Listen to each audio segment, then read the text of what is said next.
En un mundo donde los desafíos de la justicia social y el progreso humano están en constante evolución, es fundamental abrir espacios para el diálogo, la reflexión y la acción.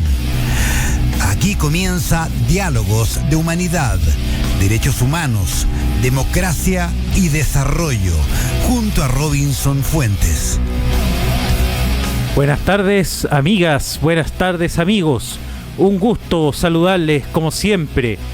Soy Robinson Fuentes, conductor de este programa Diálogos de Humanidad sobre democracia, derechos humanos y desarrollo, transmitido vía streaming por Gustock, medio de comunicación que nos acoge, la Casa del Rock por cierto, y a través del cual salimos al aire todos los días martes a las 16 horas de Santiago de Chile o Chile continental, específicamente por la página web www.gustock.cl, Gustock con G, W y CK al final.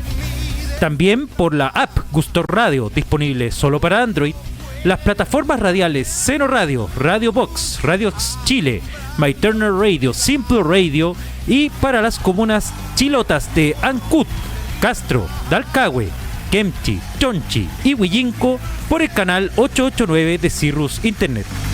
Adicionalmente, puedes sintonizarlos a través de Twitch. Nuestro usuario es GustockCL por Twitch.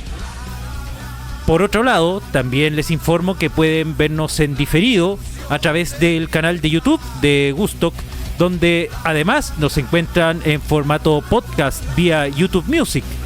Pueden buscar las listas de reproducción en la sección playlist o listas del canal de YouTube de Gustock, o también pueden en la misma página web a través de la cual se emite esta transmisión, gustock.cl, en la sección programas también pueden acceder a la lista de reproducción de este y las demás programas de Gustock. Por cierto, saludamos a Pipe en los controles.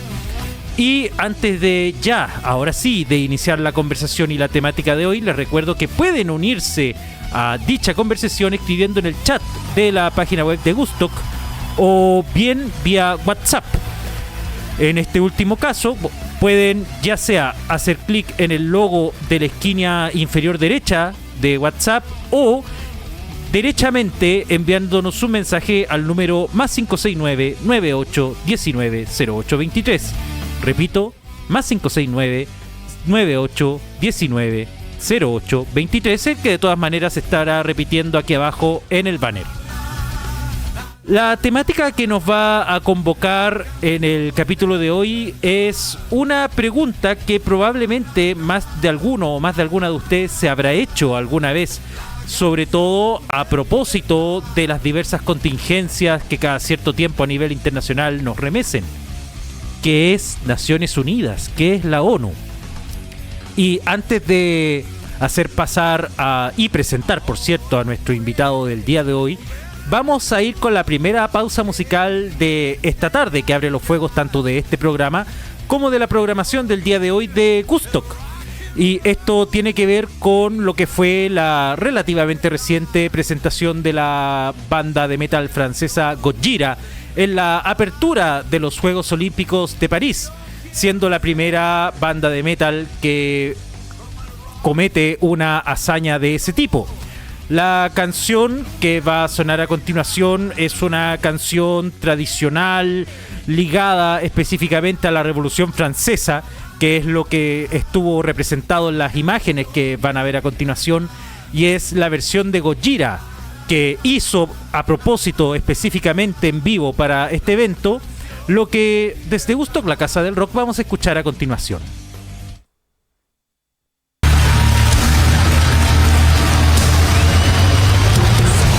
Sigues en Diálogos de Humanidad junto a Robinson Fuentes. Eso fue Asaya en la versión en vivo de Gojira para lo que fue la apertura de los Juegos Olímpicos de París 2024, recreando tanto elementos de la Revolución Francesa como de Los Miserables de Víctor Hugo, y también con la participación de la cantante de ópera franco-suiza Mariana Piotti.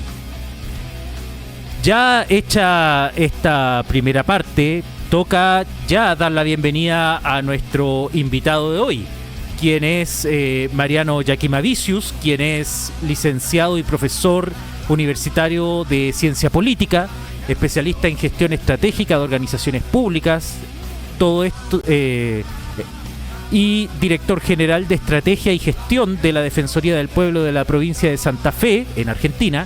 También es secretario técnico del Instituto Latinoamericano del Ombudsman Defensorías del Pueblo, o ILO, y también columnista en diversos medios escritos, radiales y televisivos sobre política internacional. ¿Cómo estás, Mariano? ¿Cómo estás, Robinson? Muy buenas tardes. Qué placer estar contigo y obviamente con las personas que nos están viendo en este momento. Y déjame, por favor, darle las gracias a Woodstock por este espacio y este momento tan lindo. Gracias a ti por estar acá, un gusto tenerte en este espacio, un privilegio. Y como es de costumbre en este programa, antes ya de entrar de lleno a la conversación que es Naciones Unidas, una conversación que nos va a entretener durante esta parte de la tarde, yo siempre les pido a las personas que concurren como invitados o invitadas que elijan una canción que va a sonar.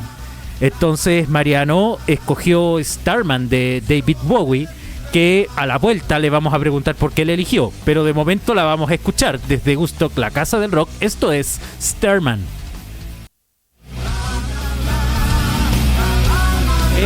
Starman de David Bowie, a elección de nuestro distinguido invitado del día de hoy, Mariano Yakimavicius.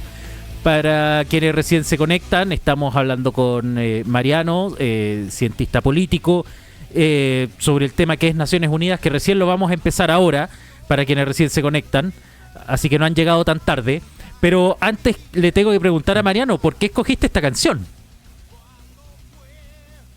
Bueno, ya esta canción tiene un significado interesante y quizá ambiguo, como muchas de las cosas que hacía David Bowie. En realidad, esta canción forma parte de un disco que fue uno de los primeros grandes éxitos y que lo transformó en leyenda, David Bowie, que se llama The Rise and Fall of Ziggy Stardust and the Spiders.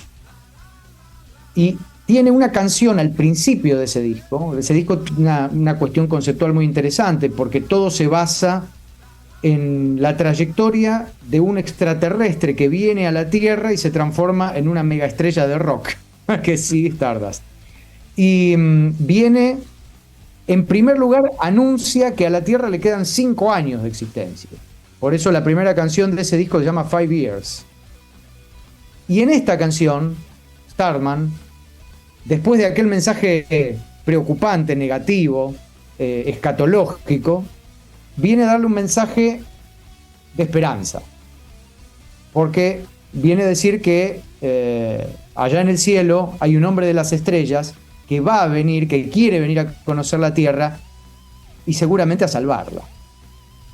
Ahora, lo paradojal de esto es que la Tierra, para ser salvada, aparentemente necesite de alguien que venga de fuera de ella.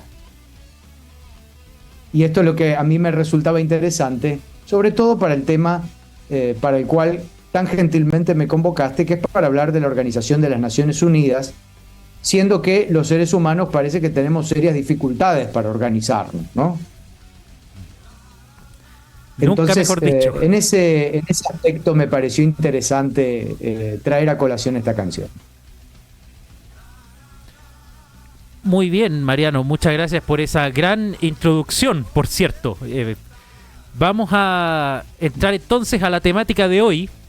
Y bueno, tengo que preguntarte la interrogante que da título al capítulo de hoy. Vamos a partir derechamente con ese tema. ¿Qué es la ONU? ¿Qué es Naciones Unidas?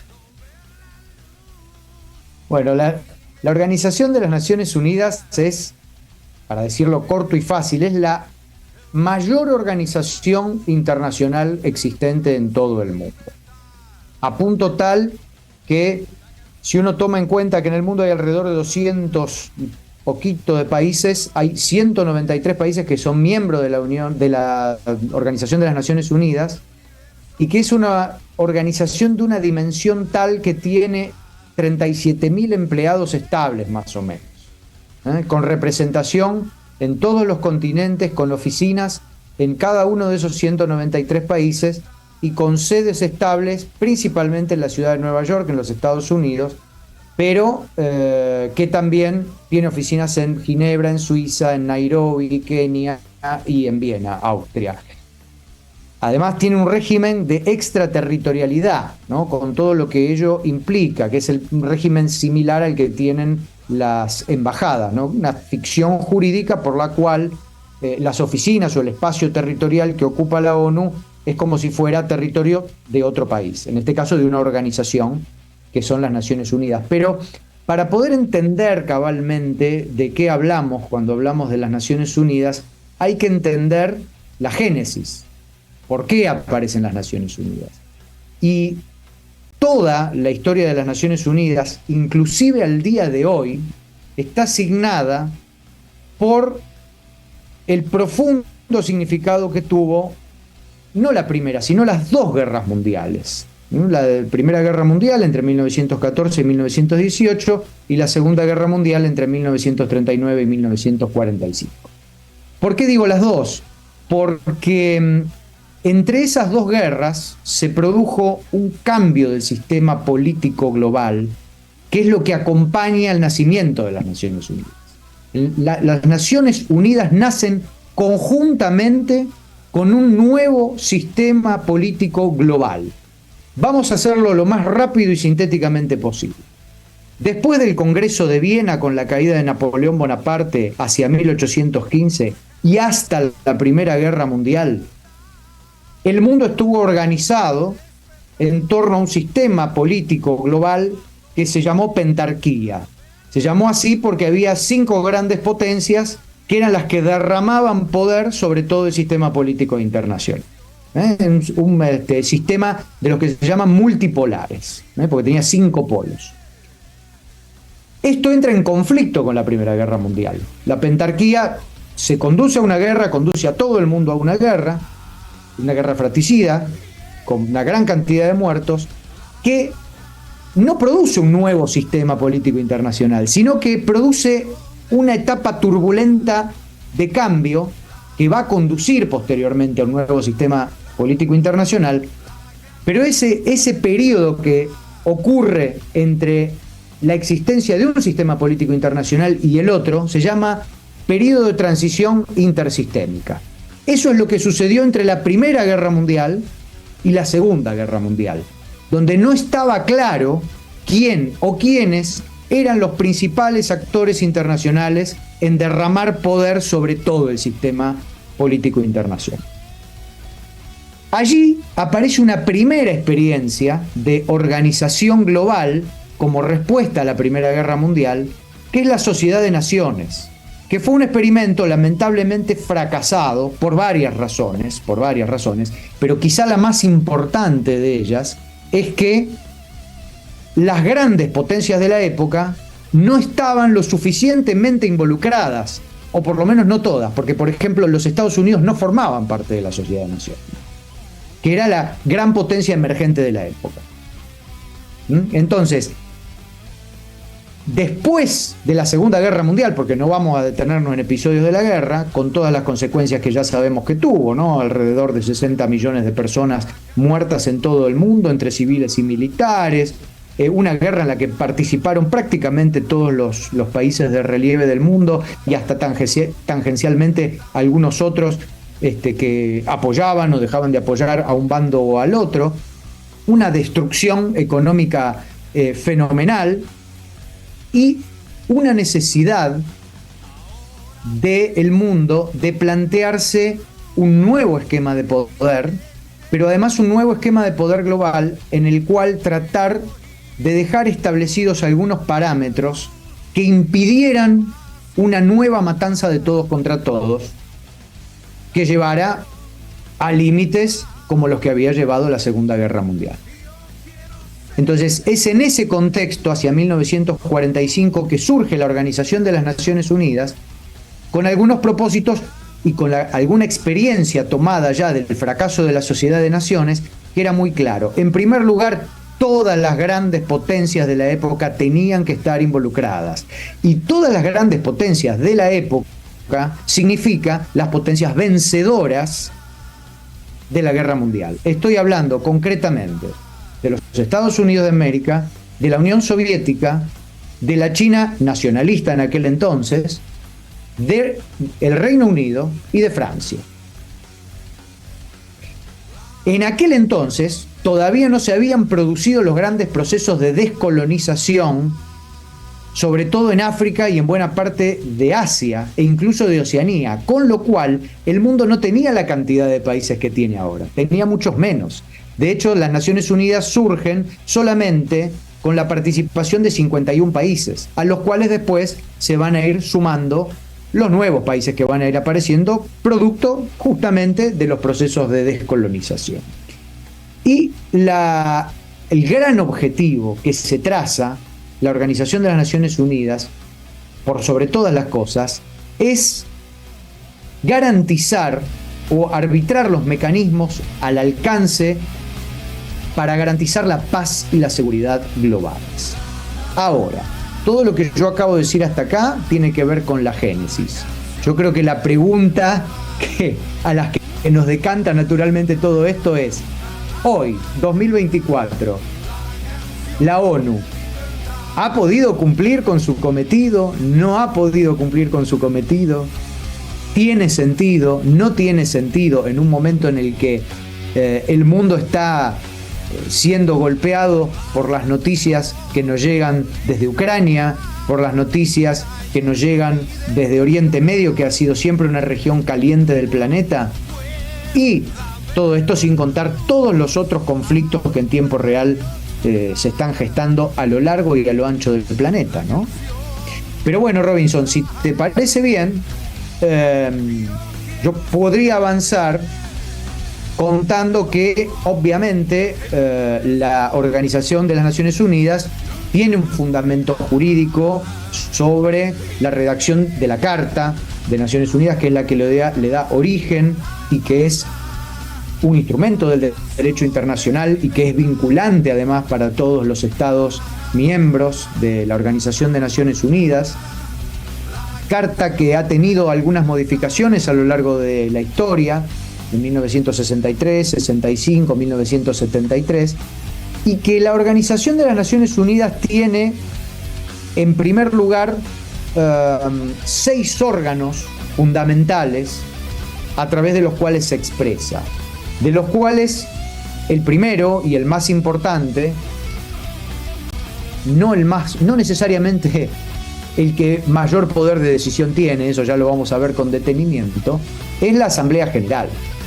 La Asamblea General es el órgano que representa, que legisla de alguna manera, que emite normas en el seno de la ONU, y es el único que cuenta con representación universal de los 193 estados miembros que la componen, y que cumple además varias funciones importantes, entre las cuales cabe destacar el nombramiento del secretario general por recomendación del Consejo de Seguridad, pero quien lo ratifica es la Asamblea General, la elección de los miembros no permanentes del Consejo de Seguridad, que ya vamos a ver qué es, la aprobación del presupuesto de la ONU, que es un dato que también lo vamos a analizar, vamos a ver algunas cifras y algo de la composición de ese presupuesto.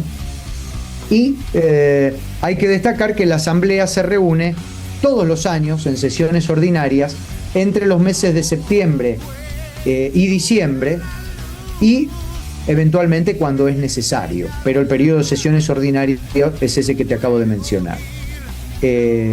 Bueno, creo que merece una mención especial el segundo órgano de las Naciones Unidas, que es el Consejo de Seguridad.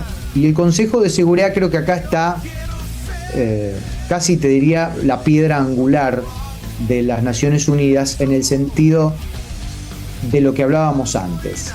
Voy a retomar un poco el hilo de lo que decía al principio. En 1945, después de aquel periodo de transición intersistémica que te había mencionado, que se gestó entre la Primera y la Segunda Guerra Mundial, emerge finalmente un nuevo sistema político internacional distinto del anterior y caracterizado por tener dos grandes polos, dos grandes potencias que se disputan poder en el mundo. Uno representa a los valores del liberalismo político y del capitalismo en lo económico, y está representado en su esquema de poder por los Estados Unidos de América, y del otro lado un polo representado por la Unión Soviética que enarbola el comunismo y el socialismo, tanto en su espectro ideológico político como en su espectro económico. Este nuevo sistema donde hay dos polos, que se va a dar en llamar en bipolarismo justamente, es el que nace conjuntamente con las Naciones Unidas. Y en este sentido, este nuevo sistema de derrame de poder tiene algún correlato en el seno de las Naciones Unidas. Si bien en el mundo, de hecho, hay dos polos que derraman poder, en el ámbito de las Naciones Unidas va a haber 5 países que van a formar parte del Consejo de Seguridad, ¿sí?, que es el que prácticamente es el órgano de toma de decisiones en el ámbito de las Naciones Unidas, que va a estar representado, como decía antes, por los ganadores de la Segunda Guerra Mundial, por Estados Unidos, por el Reino Unido, por Francia, por China y por la Unión Soviética. En China se va a gestar un cambio, porque en 1949 la revolución comunista de Mao Zedong va a cambiar el sistema y China va a pasar a ser comunista. Y si vos te fijas, ese Consejo de Seguridad, que tiene 5 miembros permanentes, se va a dividir básicamente en dos: en aquellos países que representan el capitalismo y el liberalismo, Estados Unidos, Reino Unido y Francia, y del otro lado, aquellos países que representan el mundo socialista y comunista, léase la Unión Soviética y China. Al Consejo de Seguridad se le van a agregar con el tiempo una cantidad de miembros no permanentes que además son rotativos. O sea que hoy por hoy el Consejo de Seguridad está integrado por 15 miembros. Pero la realidad es que de esos 15 miembros, los 5 que son permanentes siguen siendo los mismos ganadores de la Segunda Guerra Mundial que están desde 1945, que además tienen una característica central: son los únicos 5 países del mundo que tienen el llamado derecho a veto, es decir, que pueden vetar por voluntad de sus gobiernos cualquiera de las decisiones que pueda querer adoptar el Consejo de Seguridad, o pueden bloquear cualquier propuesta emanada de la Asamblea General de las Naciones Unidas. Entonces, ahí ya nos vamos encaminando a ver algunos de los problemas que vamos a tratar de abordar sobre el final, y que tienen que ver con que más de, a ver, ¿cuántos años pasaron? 45, pasaron más de 80 años desde el final de la Segunda Guerra Mundial. Sin embargo, el esquema de poder que refleja la Organización de las Naciones Unidas es el mismo de 1945. Y lo peor de todo no es eso. Lo peor de todo es que el sistema político internacional ya dejó de ser un bipolarismo hace mucho tiempo. Te diría que por allá, por 1989-91, que fue cuando cayó el bloque soviético o el bloque comunista. Desde entonces, según yo entiendo, estamos en un nuevo periodo de transición intersistémica de características diferentes, pero que se asemeja a aquel periodo turbulento, raro, extraño, donde no queda claro cuáles son los actores que específicamente derraman poder sobre el globo, parecido de alguna manera a aquel periodo que se gestó entre 1914 y 1945. La realidad es que hoy, si tuviéramos que definir si tenemos claramente establecido un nuevo sistema político internacional, yo te diría que todavía no, pero que cada vez más vuelve a tener características de bipolarismo, de un bipolarismo extraño, porque ya aparece un Estados Unidos que no tiene el mismo poder que tenía en 1945, pero que pareciera, después de haber sido un actor muy relevante en los últimos años, parece dispuesto a hacer casi cualquier cosa con tal de rebelarse a una hegemonía china. Y del otro lado aparece justamente China, insisto, ambos actores como representación de bloques de poder que no solamente representan estados, que representan conglomerados empresariales, que representan, si uno quiere ir un poco más allá, complejos industriales militares, ¿no? Con todo lo que ello quiere decir, ¿no? Complejo industrial militar, no me refiero solamente a industria y a industria de guerra, sino a toda aquella industria pesada que se desarrolla en torno a una industria bélica, pero también a la logística, también a las empresas de servicios, también a los grandes medios de comunicación que avalan determinados relatos que coadyuvan a que esto se lleve adelante, a grandes empresas farmacéuticas que trabajan con eso, ahora las grandes empresas tecnológicas que van en el mismo sentido. Estoy hablando de polos de poder que uno, por una cuestión de simplificación, de una cómoda, muchas veces de una mala comodidad, representa con nombres de estados, pero que en realidad exceden por mucho a los estados, ¿no? Uno dice China, Estados Unidos, en realidad se esconden muchas otras tantas cosas detrás de los valores, de todo lo que representa culturalmente o China o Estados Unidos. Pero la realidad es esa, que hoy las Naciones Unidas están con esquemas y con estructuras que parece que poco tienen que ver con nuestra realidad de hoy, de 2024. Y vos fijate un detalle, si yo te menciono los 10 países que forman parte del Consejo de Seguridad, pero que no son permanentes, te vas a dar cuenta de la asimetría de poder que tienen con los otros 5. Y te los menciono: Albania, Brasil, Ecuador, Emiratos Árabes Unidos, Gabón, Ghana, Japón, Malta, Mozambique y Suiza. O sea, son países que casi te diría que, con la única excepción de Brasil, que es una potencia emergente significativa, el resto son países de importancia intermedia y a veces baja, que poco tienen que ver en el comparativo con el poder de decisión que pueden tener Estados Unidos o Francia, vamos a poner por caso. Sigo mencionándote a aquellos organismos fundamentales, centrales de las Naciones Unidas. El Consejo Económico y Social es el encargado de tratar los asuntos económicos, sociales, ambientales, mediante revisión de las políticas que se adoptan, su coordinación y mediante también la creación, la generación de recomendaciones. A diferencia de la Asamblea General, el Consejo Económico, y a diferencia también del Consejo de Seguridad, el Consejo Económico y Social está compuesto por 54 países, es más amplio, ¿no? Es más amplio. Y tiene una importancia, yo creo que capital, porque está muy vinculado no solamente a un espacio de reflexión, de debate, de pensamiento respecto del desarrollo sostenible, sino que también está muy vinculado al despliegue del sistema de Naciones Unidas. Ya después vamos a ver de qué se trata el sistema de Naciones Unidas. Que es en sí mismo. Bueno, nos queda por... Claro que sí. Nos queda por mencionar la Corte Internacional de Justicia, que es el órgano judicial más importante de las Naciones Unidas, y el más importante, te diría, en el sentido supranacional, que tiene sede en el Palacio de la Paz de La Haya, en los Países Bajos, conocido como la Corte de La Haya, ¿verdad?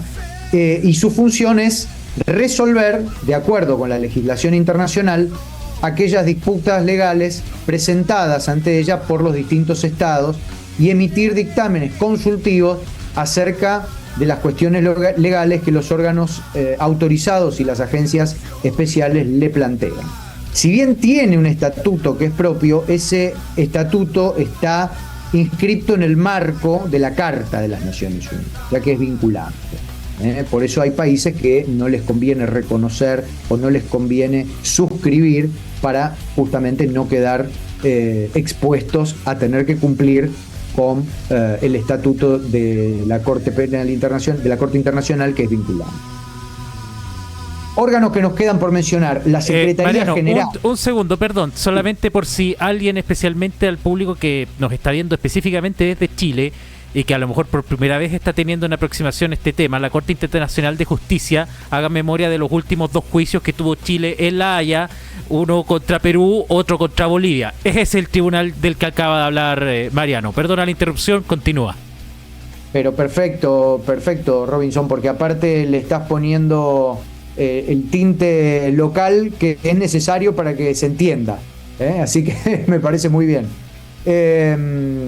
Te mencionaba la Secretaría General, que es la que lleva adelante la administración, lo que sería la administración pública, ¿no?, de las Naciones Unidas.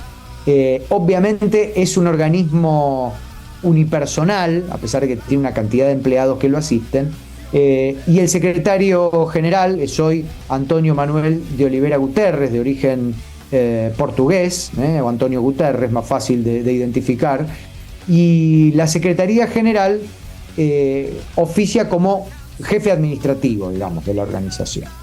Es en sí mismo, incluso la persona, el individuo que encarna la Secretaría General, tiene que ser en alguna medida un símbolo de los ideales que expresa las Naciones Unidas, y es desde luego portavoz de los intereses de los pueblos del mundo, en particular de aquellos pueblos que son más vulnerables. Después hay que destacar que el personal estable de las Naciones Unidas tributa a la Secretaría General y es reclutada a nivel internacional en distintos países, trabaja en lugares de destino en misiones de paz en todo el mundo, y que no siempre es una tarea del todo común, ¿no? Sin ir más lejos, recordemos que las cifras marcan que a la fecha en el conflicto de Gaza han muerto ya aproximadamente 100 integrantes de las Naciones Unidas. Un conflicto que se ha disparado a partir de los ataques de Hamas contra el Estado de Israel el pasado 7 de octubre. Ya vamos a volver seguramente sobre varios de estos temas. Me quedó por mencionar, hay un organismo que prácticamente quedó en desuso, pero que sigue existiendo, si bien no mantiene reuniones periódicas desde el año 1994, pero que es el Consejo de Administración Fiduciaria, que es un viejo organismo que había sido creado para administrar los 11 territorios fideicomisados al final de la Segunda Guerra Mundial, que estaban bajo administración de 7 Estados miembros puntuales. Esos territorios ya son independientes, ya han sido administrados, o sea, ya son independientes, y de hecho el Consejo de Administración Fiduciaria prácticamente dejó de tener sentido. Si bien sigue existiendo, es casi un órgano residual, yo te diría, de la Organización de las Naciones Unidas, pero vale la pena mencionarlo porque existe de hecho.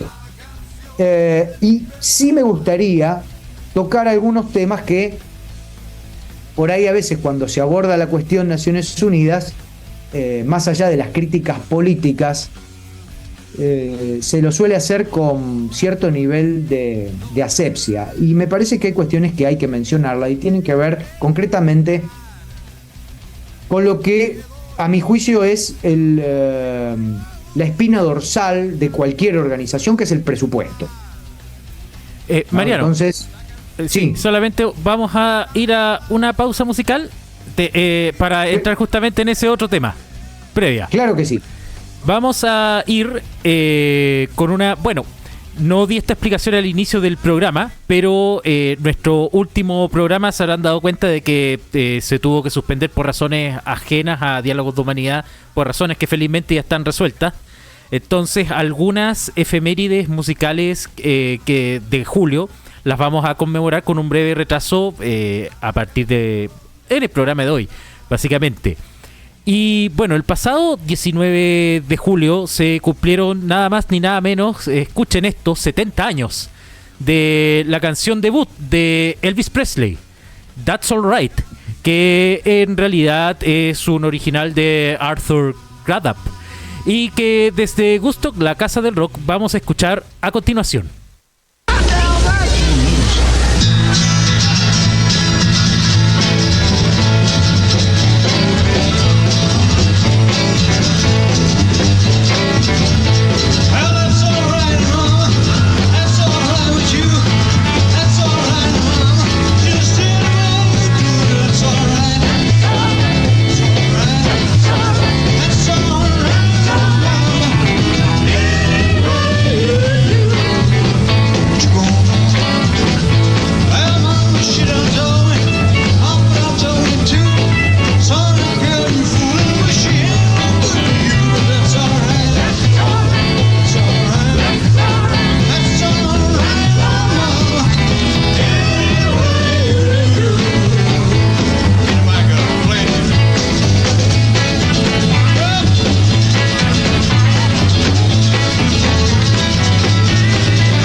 Fuentes.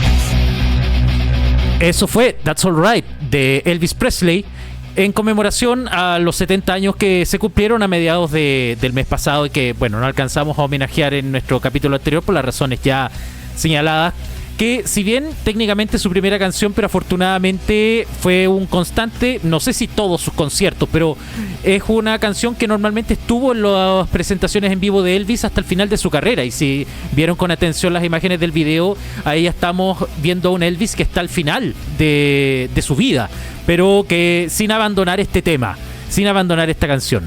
Para quienes recién se conectan, estamos junto a Mariano Jaquemavicius hablando sobre qué es Naciones Unidas. Nos está dando una charla magistral, déjenme decirles, sobre este tema.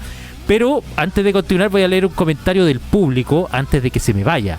De Rock con Morocha: hola compañerito, recién enchufándome al tema de hoy. Bueno, eso lo dijo hace algunos minutos, no es que se esté enchufando o conectándose, como decimos en Chile, enchufar es conectarse. Recién ahora, esto lo dijo hace algunos minutos, pero no había leído su comentario. Gracias por tu saludo, y aprovecho de decirles que The Rock con Morocha es un programa también de la Gustock sobre cine de terror que va hoy día a las 20 horas y que hoy retoma temporada porque estuvo todo este mes fuera con solo repitiendo sus programas anteriores, pero ahora vuelve con un invitado de lujo, no se lo pierdan. 20 horas de Chile, 21 horas de Argentina si lo quieres ver, Mariano, y si es que te gusta el cine de terror. Bueno, gusta. O sea, que bien, sí, es un tema interesantísimo el cine de terror.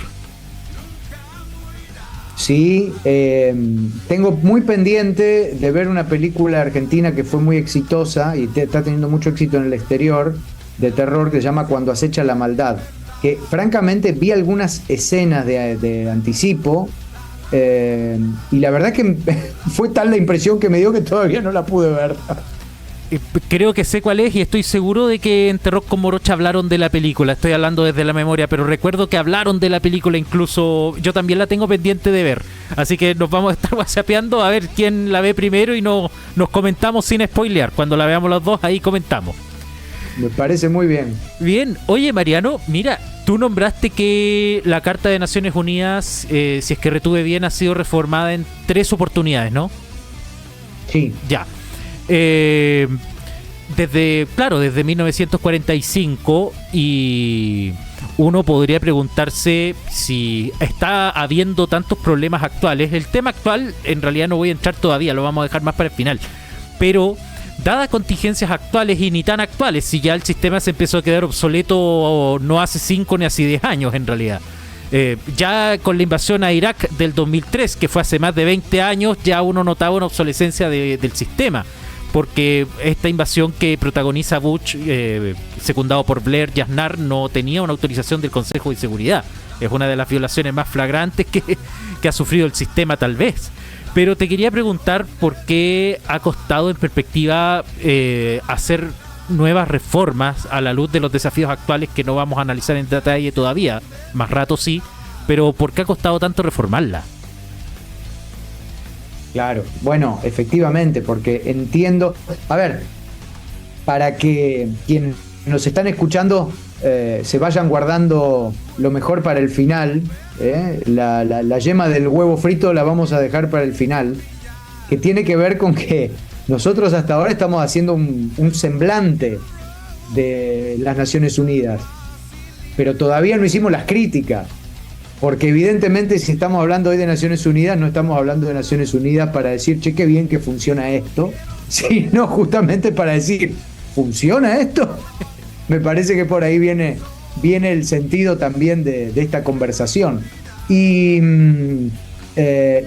permitime reflexionar sobre esa pregunta, Robinson, y decir que a mi juicio las dificultades para reformas posteriores, vos fijate que mencionamos 3 reformas y la última fue a comienzos de los años 70, antes de que yo naciera, yo voy a cumplir 50 años, y esto quiere decir que las Naciones Unidas tienen un déficit manifiesto para ayornarse y adecuarse a los tiempos que corren, que no es nuevo, como vos bien mencionás, porque posiblemente el primer desafío grande que tuvo fue el cambio de sistema político global con la caída del bloque soviético. Y casi como consecuencia de eso, la primera guerra del Golfo y la segunda guerra del Golfo, que es la que mencionaba recién, la invasión de Estados Unidos a Irak, con esta postura de los Estados Unidos de unilateralidad. Es decir, yo avanzo en el cumplimiento de mis intereses de manera escindida de lo que piense o considere o norme incluso la comunidad internacional. Y hoy por hoy yo creo que estamos en entredicho por varias otras razones, entre las cuales justamente la invasión de Rusia a Ucrania juega un rol central. Y lo mismo sucede con el doble rasero, ¿no? Con esta doble moral que hay respecto de algunos países que son los más poderosos y que son en buena medida aquellos que ostentan un asiento permanente y con poder de veto en el Consejo de Seguridad. Oye, Mariano, y consulta, porque claro, los países permanentes, los integrantes permanentes del Consejo de Seguridad son los ganadores de la Segunda Guerra Mundial. Pero exacto, han habido y hay potencias medias, potencias emergentes, incluso potencias, pero que por haber estado en el bando contrario no están en el Consejo de Seguridad de manera permanente, no tienen veto. Bueno, es discutible si los países deberían tener veto, pero uno podría pensar en Alemania, claro, uno podría pensar en Japón, también uno podría pensar en India o en Brasil. Tal vez Indonesia, tal vez México, quién sabe, pero ¿por qué estos países no sé si han manifestado algún interés por ser integrantes permanentes del Consejo de Seguridad o tener más influencia? Porque por ejemplo Alemania y Japón aportan bastante presupuesto a Naciones Unidas, por ejemplo. Desde siempre. ¿Por qué incluso países que tienen un cierto peso geopolítico, incluso a ellos les ha costado como incluso entrar? Y uno podría pensar desde fuera, oye, pero si tienen un cierto poder de presión, ¿por qué no están allí? A ver, Robinson, yo esto pensaba abordarlo más adelante, pero me parece que por lo menos como titular sirve ahora. El mundo para el que fue creada la Organización de las Naciones Unidas no existe más. No existe más. El mundo de 1945 con esas características no existe más. Hay otro, en todo caso. Y yo creo que acá viene esa tensión, casi te diría ese crujir entre este mundo y unas Naciones Unidas que siguen reflejando 1945.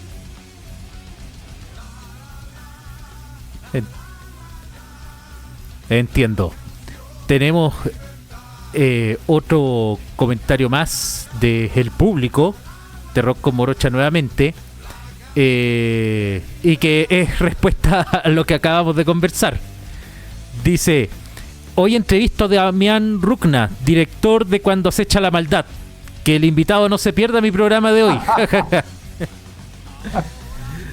Bueno, muy bien, creo que la va a pasar bien porque los otros días vi una entrevista con él y me pareció una persona muy agradable, a quien no conozco, ¿no? Por supuesto, pero de escucharlo me dieron muchas ganas de ver sus películas, no solamente esa, pero sí varias. Así que bueno, qué buena noticia, Robinson. Sí, perfecto. Entonces, mira, bueno, vamos a hablar justamente el tema en el que ibas a entrar hace un rato sobre presupuestos. Vamos a ir a una pausa musical nuevamente y ahora sí entramos a presupuestos, porque la banda nacional Frank's White Canvas estrenó hace pocos días una nueva canción que vamos a escuchar a continuación. Esto es Apocalypse.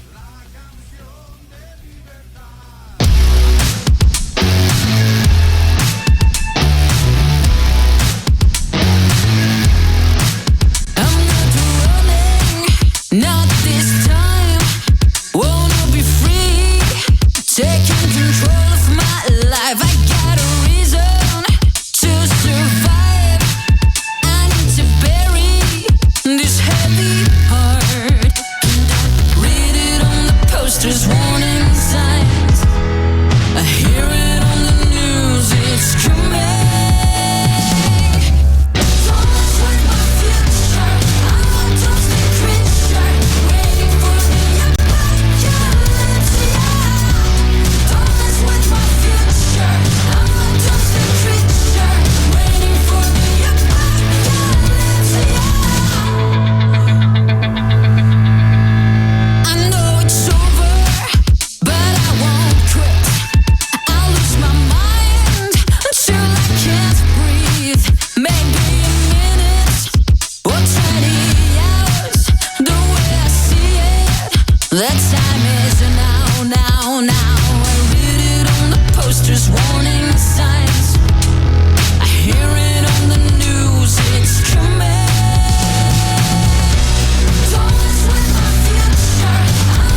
en Diálogos de Humanidad, junto a Robinson Fuentes.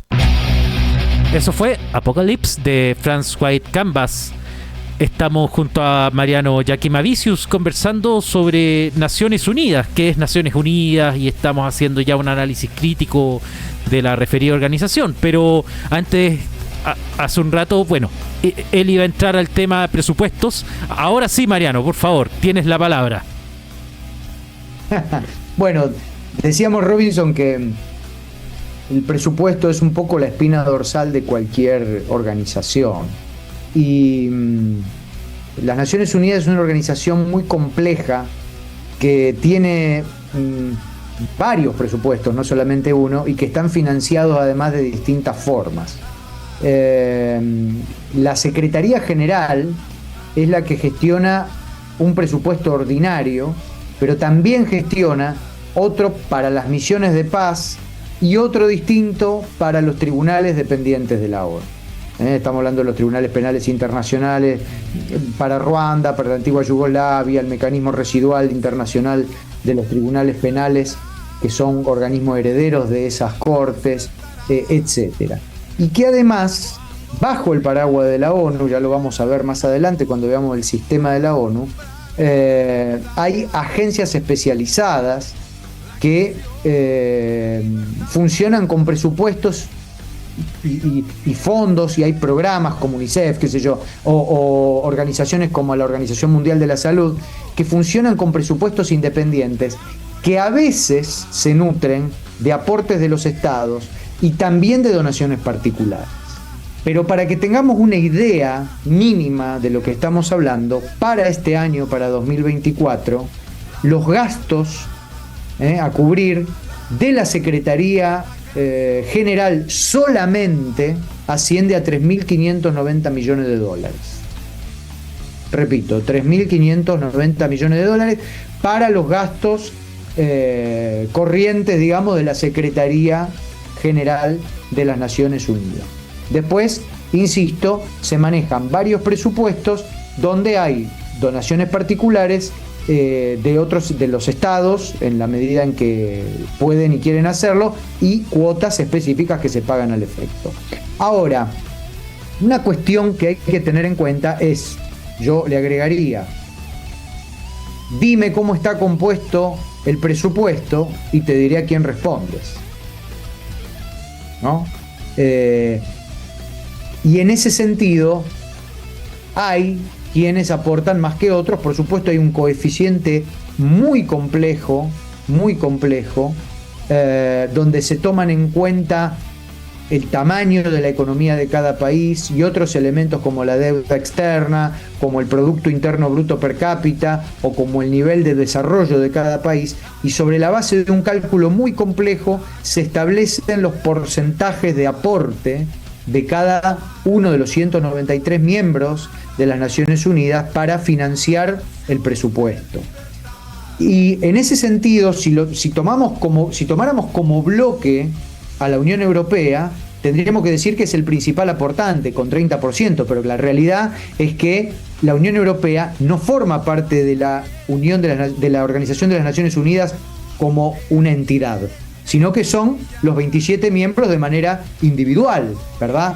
Entonces, si tomamos a los estados como miembros individuales de la Organización de Naciones Unidas, es Estados Unidos el principal aportante, con un 22% de los aportes.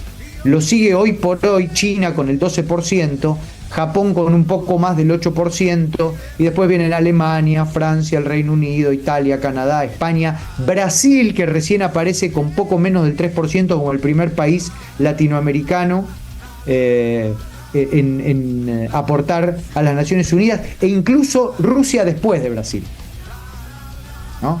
Y vos fijate qué detalle, Brasil no es miembro permanente del Consejo de Seguridad, pero Rusia sí, ¿no?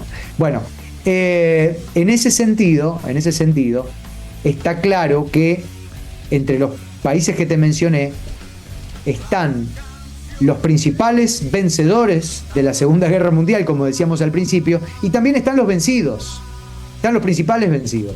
Porque como vos lo marcaste antes, tanto Japón como Alemania son hoy y han sido, desde que tuvieron capacidad de aportar a partir de la reconstrucción de la posguerra, han sido los miembros que han sufrido principalísimamente la carga del sostén de las Naciones Unidas. Tanto Japón como Alemania principalmente, y también Italia, pero especialmente Japón y Alemania. Sin embargo, nunca se los dejó, por razones obvias, por todo lo que venimos contando, sentarse a la mesa de los miembros permanentes del Consejo de Seguridad de las Naciones Unidas. Si te parece bien, Robinson, podemos pasar ahora, o cuando vos consideres oportuno, a hacer algunas pinceladas, algunas menciones respecto de cómo está organizado el sistema de las Naciones Unidas. Mira, hagámoslo después de la pausa musical, porque justo hay un comentario del público que se acerca mucho al tema de la organización, el sistema, que lo voy a leer a la vuelta por lo mismo. Vamos a ir primero a una pausa musical. Y tiene que ver con que el pasado 26 de julio se cumplió un año del fallecimiento de la cantante y activista irlandesa Sinead O'Connor. Y para homenajear dicha efeméride, escogí una canción. Yo reconozco no ser seguidor de ella en lo musical, pero sí esta canción particularmente me gusta mucho y forma parte de su disco debut, The Lion and the Cobra. Desde Woodstock, la casa del rock, esto es I Want Your Hands on Me de Sinead O'Connor.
Sigues en Diálogos de Humanidad junto a Robinson Fuentes. Eso fue I Want Your Hands on Me de Sinead O'Connor en conmemoración al año cumplido recientemente de su fallecimiento. Estamos junto a Mariano Yakimavicius hablando sobre Naciones Unidas. ¿Qué es? ¿Para qué sirve?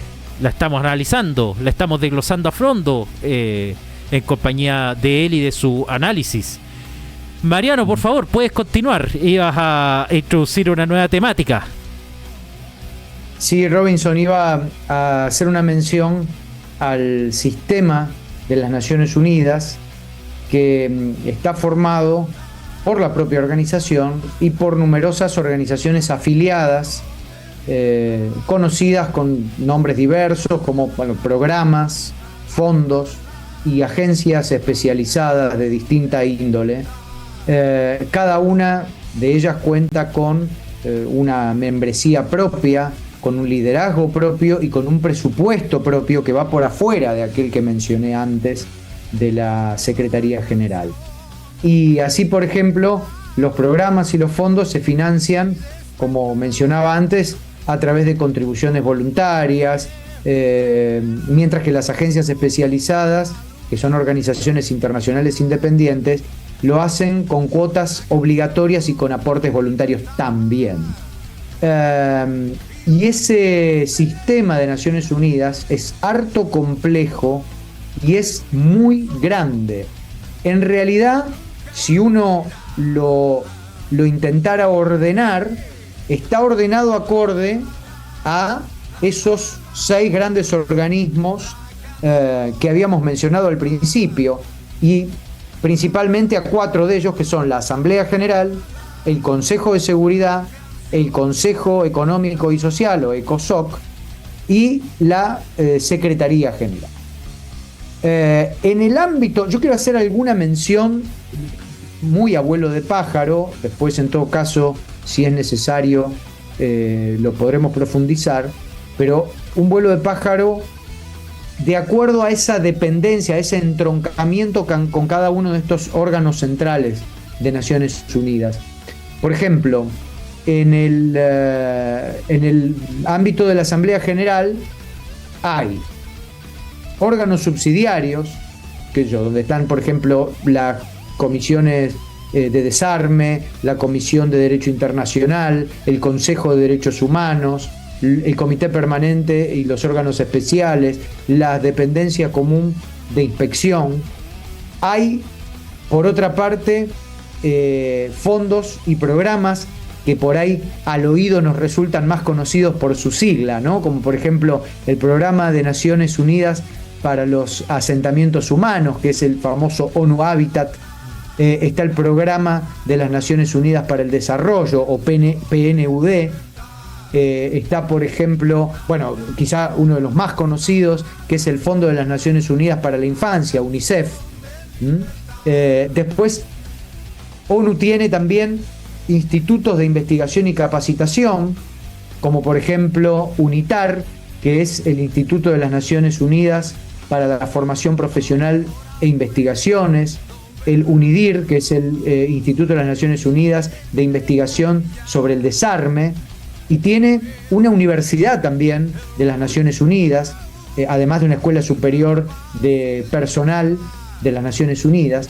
Y hay otros organismos también dependientes de la Asamblea General, como por ejemplo la Oficina del Alto Comisionado de las Naciones Unidas para los Refugiados, conocido bajo la sigla de ACNUR, que es uno de los más conocidos. Bueno, para mencionar temas vigentes, existe ONU Mujeres, ¿no?, que es la entidad de las Naciones Unidas para la igualdad de género y el empoderamiento de las mujeres.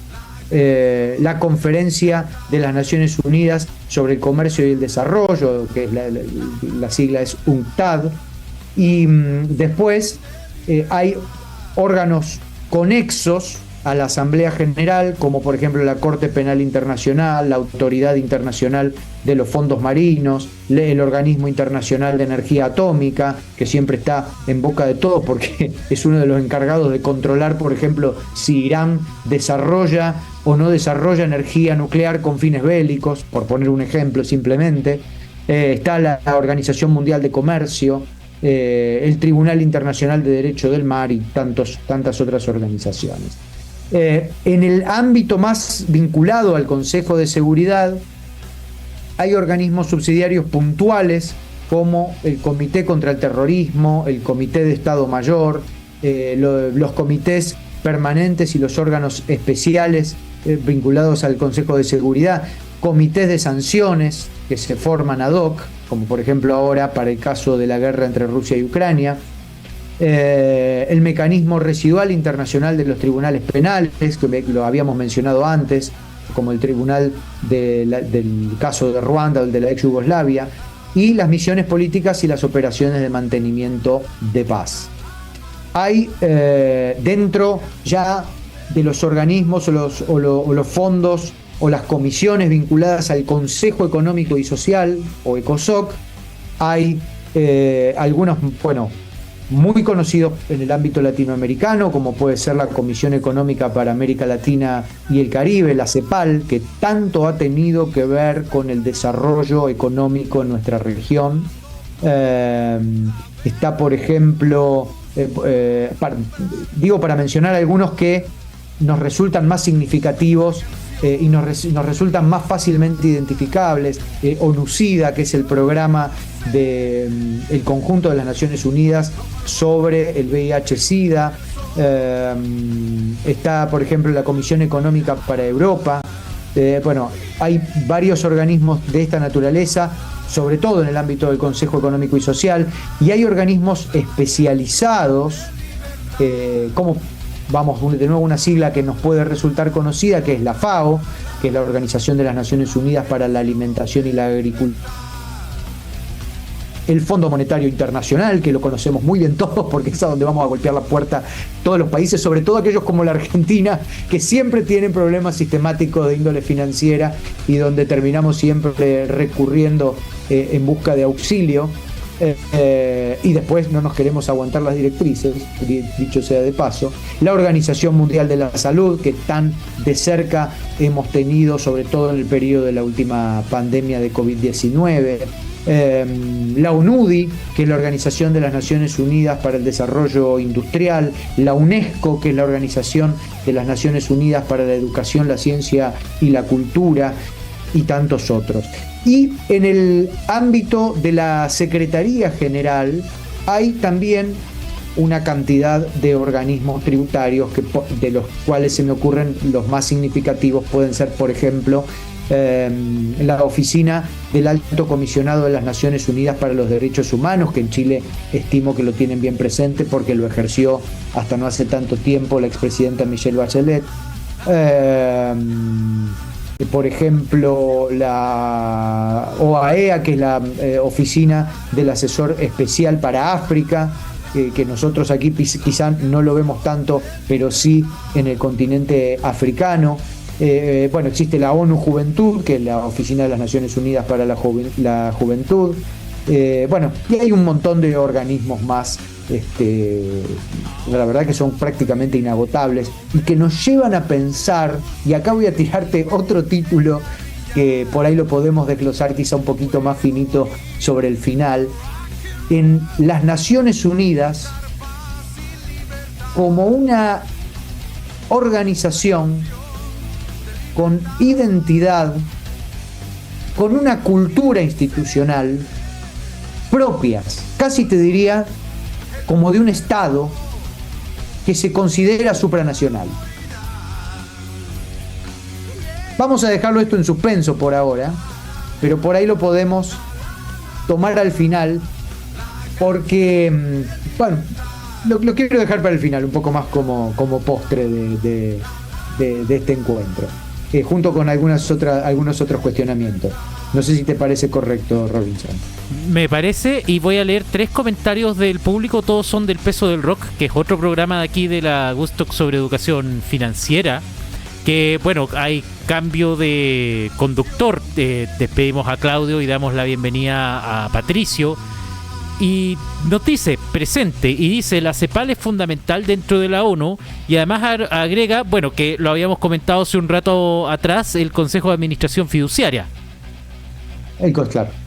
Claro, pero el Consejo de Administración Fiduciaria forma parte, digamos, habíamos dicho que hay 6 organismos centrales en el ámbito de la ONU, y uno de ellos es el Consejo de Administración Fiduciaria, pero que tiene la característica de ser un organismo, la palabra que yo encuentro que creo que mejor lo describe es prácticamente residual, ¿no?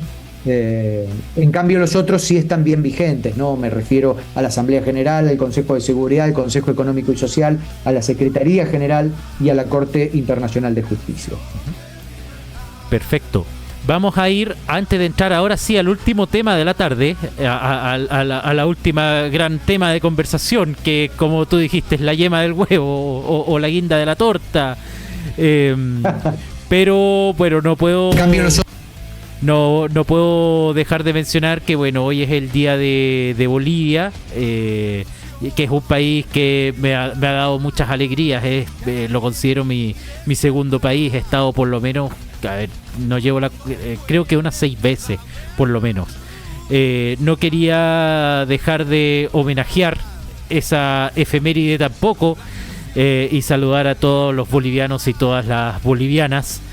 Y además tengo que contar que el pasado fin de semana fue la 20ª entrada folclórica en honor a la Virgen de Copacabana, que fue por la Alameda, que es la avenida central de Santiago de Chile.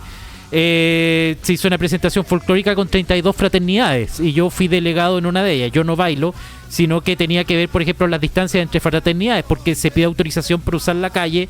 La policía, que aquí son carabineros, corta el tránsito, entonces para que nos den los permisos año a año tenemos que cuidarnos de que no haya muchos baches entre fraternidades y no dejemos espacios vacíos que no justifiquen cortar la calle. Así que ejercí ese rol en representación de Tinkus Huistus, que bailan tinku, un baile guerrero.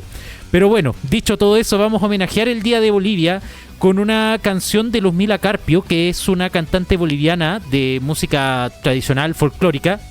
Pero junto, como esto es la Casa del Rock, esta es una versión de la canción, probablemente lo voy a pronunciar fatal porque esto es quechua, la canción Warmicuna Yupaychascapuni Kasunchik, y que la interpreta en este caso junto a la banda de metal boliviana Alcohólica la Cristo, y que desde Gustock, la Casa del Rock, vamos a escuchar a continuación.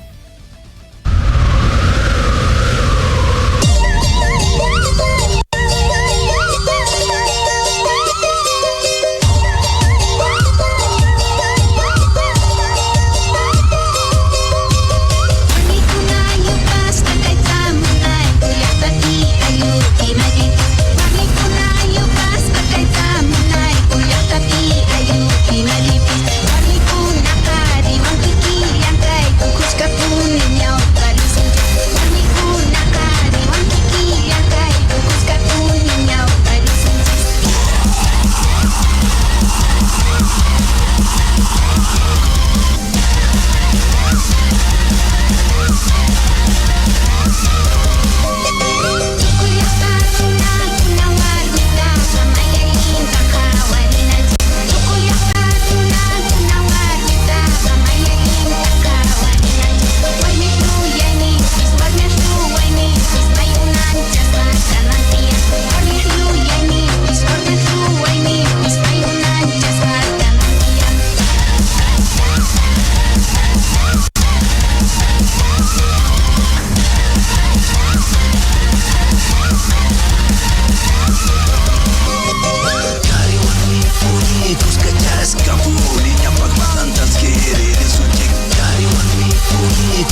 Eso fue la colaboración de Luzmila Carpio junto con la banda de metal boliviana Alcohólica la Cristo en conmemoración, en este caso, al aniversario de Bolivia. No voy a volver a intentar pronunciar el nombre de la canción, por cierto.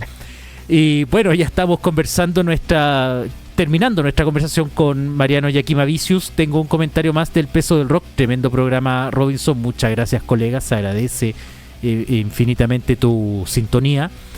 Y bueno, Mariano, la última pregunta que tengo que hacerte, más allá de que, como estábamos conversando por interno, es desglosable porque es una pregunta amplia, pero ¿cuáles son los desafíos de la ONU a la luz de los tiempos actuales? Y bueno, ¿para qué sirve la ONU, dado esos tiempos actuales y algunas contingencias que ya mencionaste, donde la ONU no ha podido desempeñar un gran papel en pro de la paz?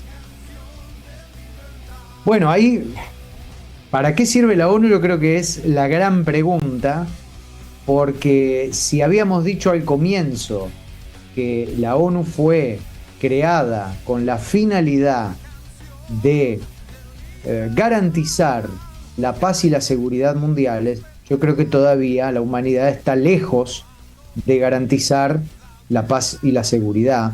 Si bien, y Guerra Fría mediante, que fue aquel cúmulo de conflictos bélicos y solapados que evitaron de alguna manera una guerra a gran escala en la época nuclear, ya en la era nuclear, la realidad es que la humanidad de hecho no volvió a tener guerras mundiales de la significación de la Primera y de la Segunda Guerra Mundial.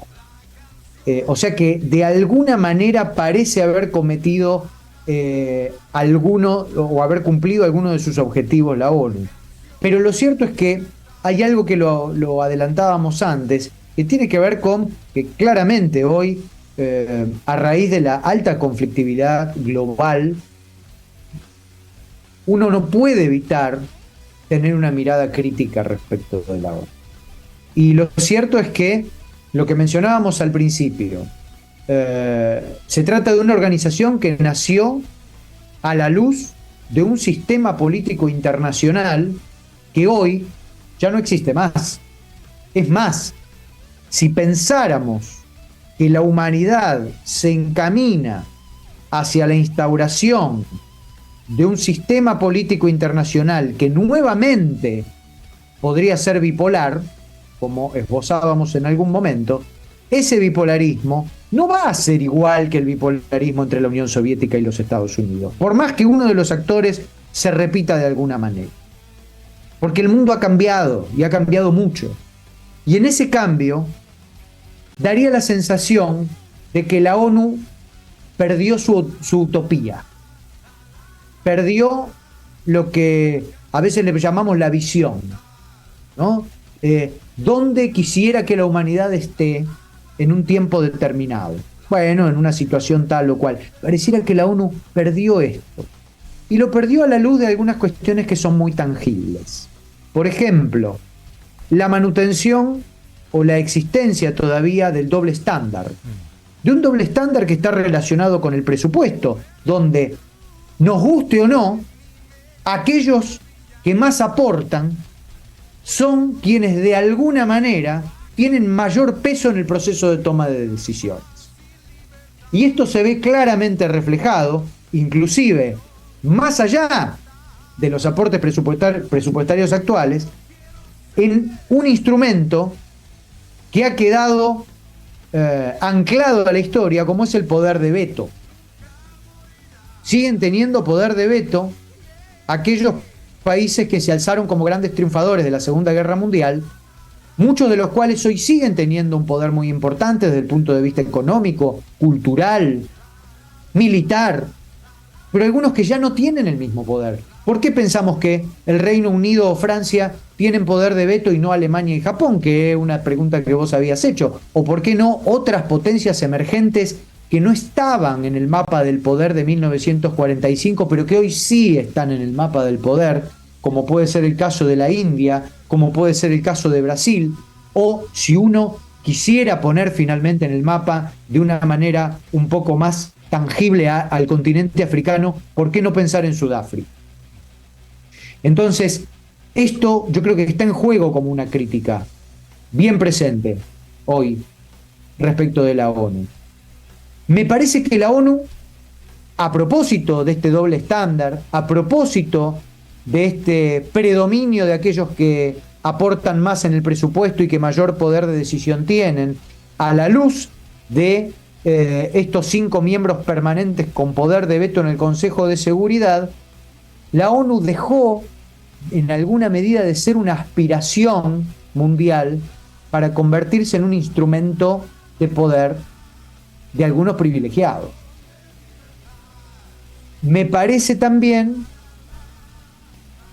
que hay una brecha que se va ensanchando entre la demanda de cooperación internacional por aquellos países o aquellas sociedades más desfavorecidas y lo que puede efectivamente ofrecer la ONU, porque vimos que hay una proliferación de agencias, de fondos, de programas que de todas maneras no llegan a satisfacer esa oferta. Me parece también que hay otro problema, y es que la ONU, te lo mencionaba antes, desarrolló una cultura organizacional propia que desarrolló prácticamente un comportamiento endógeno. Es decir, lo voy a decir de una manera más sencilla. Que cuando, digamos, que la ONU tomó algo así como conciencia de sí y de su necesidad de seguir existiendo, y antepuso esa necesidad de seguir existiendo a la misión que originalmente le fue encomendada. Y eso está vinculado directamente con la pérdida de la utopía, porque en vez de pensar en ser una organización cuyo principal fundamento es buscar, perseguir la paz y la seguridad global, pareciera que se convirtió en un organismo cuya finalidad es garantizar su propia supervivencia. Y esto me parece que de alguna manera se nota. Y yo la considero una crítica. Es más, voy a ir un paso más allá. Con esto no quiero ser ofensivo con nadie que haya formado parte de la ONU de ningún modo, pero daría la sensación de que quien se convierte en funcionario de la ONU prácticamente cambió de nacionalidad. No sé si soy claro, digamos, ¿no? Yo dejo de ser chileno, dejo de ser argentino para ser ONU. O sea, tan afincado a esos intereses estoy de supervivencia institucional que dejo al país del que vengo, a la sociedad del que vengo, a las necesidades de las que vengo, para volcarme a estas otras. A eso me refiero con que entiendo que se volvió endógena. Y me parece que es clara la falta de ayornamiento, la falta de mirada, de cambio y de adecuación a los tiempos que corren hoy en 2024. No en 1945, cuando se instauró el bipolarismo Estados Unidos-Unión Soviética. No de 1989-91, cuando cayó el bipolarismo Estados Unidos-Unión Soviética. Me parece que es necesaria una modificación de la estructura de poder. Y cuando hablamos de una modificación de la estructura de poder de la ONU, hablamos de una modificación sensible en el Consejo de Seguridad. Pero aún a pesar de todas estas críticas, vamos a dejar la semilla de algo que vamos a seguir conversando en unos minutos seguramente, que es que a pesar de todo esto, me parece que la humanidad no podría permitirse el lujo de prescindir de la ONU. Yo creo que sigue siendo el foro indispensable la ONU, que es el lugar de encuentro necesario la ONU, que justamente le reclamamos tanto porque esperamos algo de la ONU y que por eso hay que hacer un esfuerzo importante, y ese esfuerzo por supuesto que les pesa proporcionalmente a quien mayor poder de decisión tiene, por mejorar la ONU, por adecuarla, por relanzarla, si uno quisiera ver así, para que sea capaz de dar mayor respuesta a las inquietudes humanas y no estar esperando como lo mencionaba David Bowie en Starman, que El Salvador venga de otro planeta. Entiendo. Si somos capaces de darnos cuenta y de dotar del poder necesario a una organización como la ONU, vamos a comprender que la salvación siempre estuvo acá entre nosotros. Entiendo. Vamos a ir ya para ir a la, digamos, segunda parte de la respuesta. Vamos a ir a una nueva pausa musical porque el pasado 25 de julio se cumplieron 40 años del fallecimiento de una de las grandes, emblemáticas voces del blues femenino. Y me refiero a Big Mama Thornton. Desde Woodstock, la casa del rock, lo que vamos a escuchar a continuación es I'm Feeling Alright.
Junto a Robinson Fuentes. Eso fue Big Mama Thornton con I'm Feeling Alright en conmemoración a los 40 años del fallecimiento de esta gran voz del blues. Estamos terminando nuestra conversación junto a Mariano Yaquimavicius, no sin antes leer los comentarios finales del público.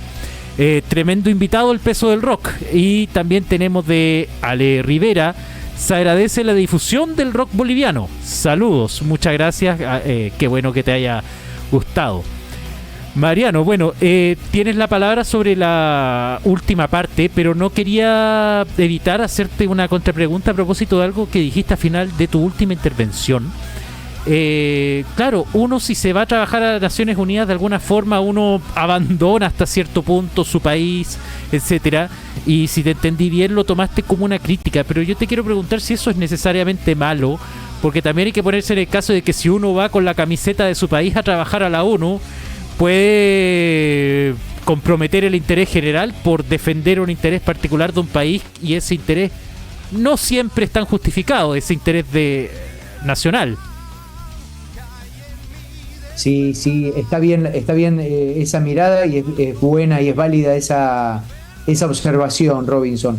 Yo quizá lo que quería era más bien marcar esta idea de, en vez de comprender que aquellos orígenes, digamos, que uno lleva consigo nos aporten en el sentido de sentirnos parte integrante de la humanidad, nos hagan tomar un sentido de pertenencia tal a la organización que nos disocien de esa pertenencia a la humanidad, o sea, que terminen por conseguir el objetivo contrario, ¿no?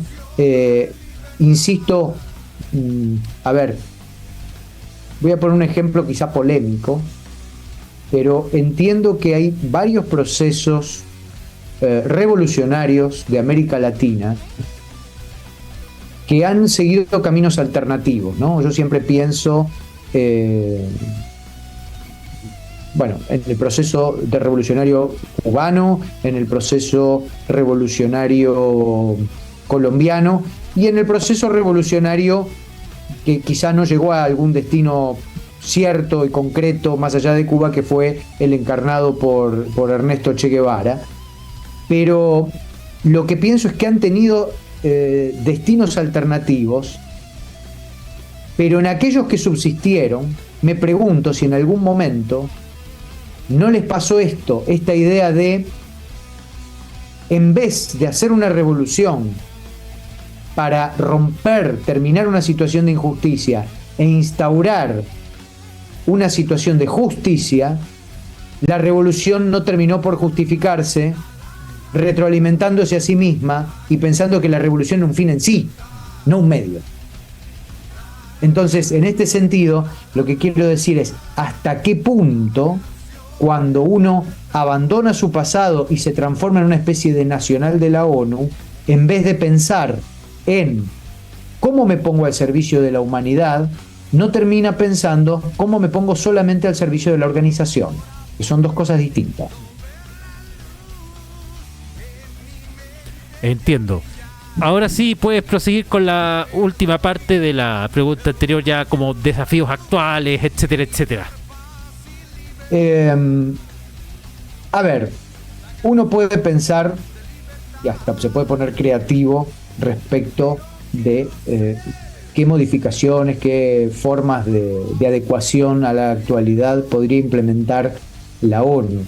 Y podemos hacer un poco de futurología y pensar, por ejemplo, ¿por qué no incorporar con un asiento único en el Consejo de Seguridad como miembro permanente de un bloque completo de países con un nivel desarrollado de integración, como es el caso de la Unión Europea, por ejemplo, ¿no?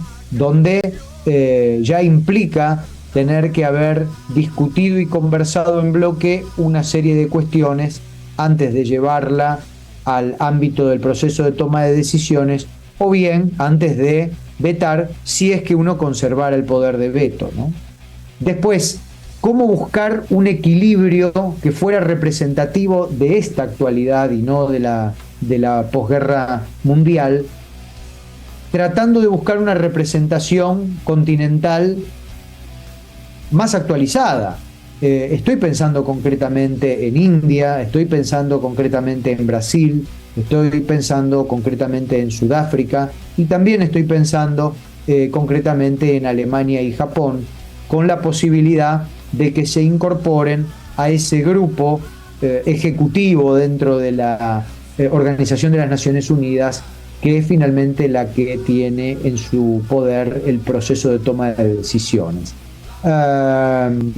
También tiendo a pensar que podrían imponerse mayores condiciones a los poderes de veto de los miembros permanentes del Consejo de Seguridad, algo que sería muy difícil, ¿no? Muy difícil, sobre todo en el contexto actual, donde seguramente es muy probable que, no sé si los 5, pero por lo menos varios de esos 5 creo que se opondrían a la restricción del poder de veto.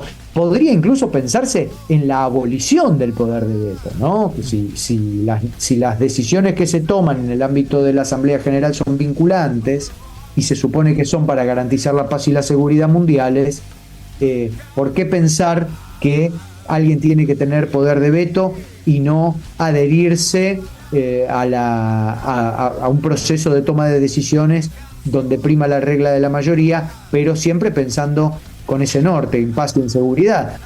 Sin embargo, sabemos perfectamente que en los hechos esto no es así, ¿no? Pero bueno, podemos permitirnos pensarlo. Y también se podría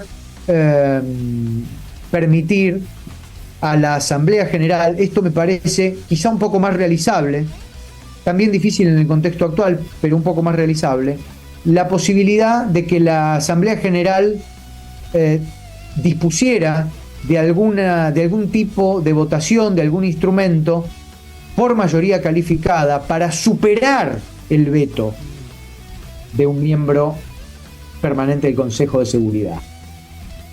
Eso creo que actuaría como sucede muchas veces en los congresos nacionales respecto del poder de veto presidencial, ¿no? La posibilidad de que con una mayoría calificada pueda superarse ese veto. De todas maneras, cabe aclarar que cualquier propuesta de reforma de la Carta de las Naciones Unidas tendría que ser ratificada por 2/3 de todos los miembros de la ONU y por todos los países miembros del Consejo de Seguridad Permanente. Por eso hay como un doble cerrojo en la posibilidad de llevar adelante cualquiera de estas modificaciones. Modificaciones que no son ideas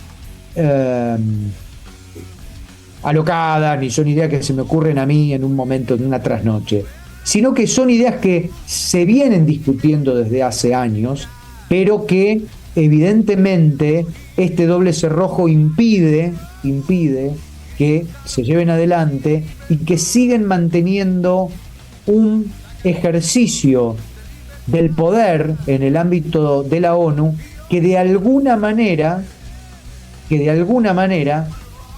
la desconecta del logro de sus objetivos. Y finalmente termina apareciendo la Organización de las Naciones Unidas muchas veces como un espectador de cómo aquellos países más poderosos pueden llevar adelante sus apetencias particulares sin grandes posibilidades de que el resto de la humanidad pueda levantar la voz, poner algún límite y efectivamente buscar un ámbito de paz y de seguridad. Oye, Mariano, estuvo bastante contundente tu reflexión y bueno, ya estamos llegando ya al final del programa, pero te voy a dar, estuviste magistral, te voy a dar de todas maneras unos segundos finales, si quieres dar unas palabras de cierre antes ya de despedir el programa, y te reitero los agradecimientos por haber venido. Ante todo, Robinson, el agradecido soy yo, soy agradecido a tu persona en particular, que fue quien me convocó a Woodstock por este espacio extraordinario, divertido y donde además escuché muy buena música. A todas las personas que se han tomado el tiempo para escuchar una charla y un diálogo tranquilo y extenso en una época en la que todo es inmediatez y superficialidad, con lo cual yo creo que esto lo valoro casi, te diría, por sobre todas las cosas, y que también es tan representativo eso de los tiempos que corren. Hoy pareciera que todo es redes sociales, pocas palabras, algunas imágenes, mucha fake news y poco espacio para el diálogo, para la reflexión y para profundizar algunos temas. Me parece que digamos, lo que sucede con la organización más importante, más grande, más abarcativa y que constituye el espacio de diálogo universal más sustancial, importante que tiene la humanidad para resolver algunos de sus conflictos, me parece que amerita este tipo de espacio y te quiero agradecer por eso. Muchas gracias a ti, Mariano. Y bueno, ya para cerrar el programa, recuerden que pueden seguir a Diálogos de Humanidad en Facebook, Instagram, Threads y X. Los siguientes programas del día son, en horario de Santiago de Chile, Extreme Close-Up a las 19 horas, The Rock con Morocha, que ahora tiene nueva temporada, a las 20 horas, Triste Postal a las 22 horas, y la canción con la que nos vamos a despedir es una versión que hizo Ataque 77 a la canción Amigo de Roberto Carlos, que fue una elección de mi amigo y colega Lalo, que conduce aquí en Gusto las historias del profe Rocker, que él escogió esta canción a propósito del reciente fallecimiento de su padre. Y además con esto también aprovecho de agradecerle a Lalo que me haya invitado a su último programa el jueves que recién pasó. Reiterándole a Eduardo mi pésame con mucho cariño para él. Nos vamos a despedir con Amigo en la versión de Ataque 77 y como siempre les digo, que el rockabilly, el blues, el metal, la psicodelia y el rock pop nunca falten en sus vidas. Nos vemos en la ruta.